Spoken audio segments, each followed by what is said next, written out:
Dalam perjalanannya timnas Indonesia di kualifikasi Piala Dunia 2026, terdapat catatan minor yang selalu kalah ketika bersua Irak. Skuad Garuda selalu menelan kekalahan 2 pertemuan di fase grup F. Pertemuan pertama mereka kalah 1-5, sementara pertemuan kedua kalah 0-2. Ketika tampil di Piala Asia 2023, Indonesia juga menelan kekalahan dari tim sekelas Jepang dan Australia. Jelas, perjalanan tersebut bisa menjadi tolak ukur kekuatan Indonesia. Untuk berlaga di putaran ketiga kualifikasi Piala Dunia 2026 zona Asia, Indonesia perlu menambah kekuatan yang mumpuni. Sejauh ini ada 6 pemain diaspora yang digadang-gadang terbuka kemungkinannya untuk dinaturalisasi dalam beberapa waktu ke depan. Mereka adalah Jayden Oosterwolde yang bermain di Fenerbahce, Kevin Dix, FC Copenhagen, Mads Hilgers, FC Utrecht, Jairo Riedewald Crystal Palace, Milian Manhoef Stoke City, dan Ole Romy FC Utrecht. Plus, ada kiper Maarten Paes FC Dallas, yang sudah sah jadi warga negara Indonesia. Dengan asumsi proses naturalisasi para pemain tersebut lancar, dalam formasi 3-4-3 racikan Shin Tae-yong, posisi penjaga gawang timnas Indonesia di putaran ketiga nanti akan dipercayakan kepada Maarten Paes. Lanjut ketiga bek sejajar ada Mads Hilgers, Jay Idzas, dan Jayden Oosterwolde. Kemudian, Kevin Dix beroperasi sebagai wingback kanan dan Calvin Verdonk di sisi sebelahnya.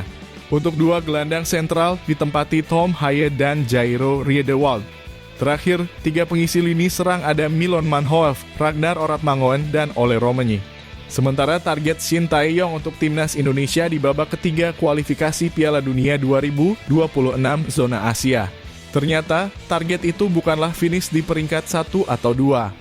Lolos ke putaran ketiga timnas Indonesia dinanti lawan-lawan berat.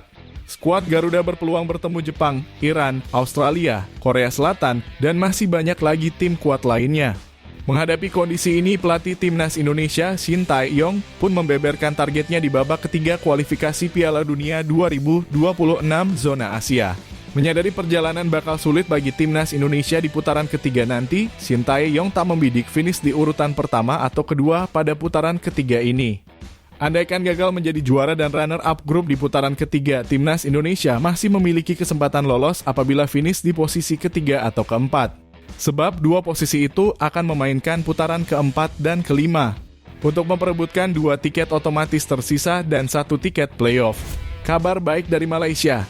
Sabah FC menjalani laga 16 besar melawan Kuala Lumpur Rovers di Lika Stadium pada Sabtu 15 Juni 2024. Pertandingan itu dimenangkan oleh Sabah FC dengan skor 7-0.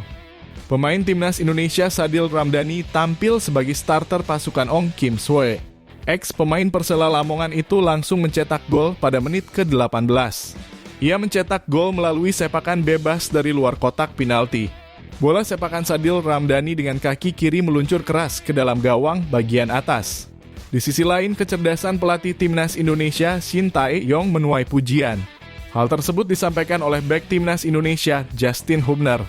Menurut Justin Hubner, Shin Tae-yong sangat memahami tentang kondisi skuad Garuda. Dia tahu betul apa yang kami bisa dan apa yang kami tidak bisa lakukan, sambung pemain kelahiran Belanda itu.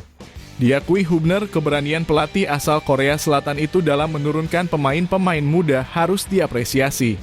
Beberapa waktu lalu, PSSI sepakat memperpanjang kontrak Shin Tae-yong hingga 2027. Masa bakti yang dilanjutkan ini berkat Shin Tae-yong mampu menuntaskan target PSSI. Pertama, timnas Indonesia berhasil lolos ke perempat final Piala Asia 2023 Qatar. Terima kasih sudah menonton, semoga kalian semua sehat selalu. Amin.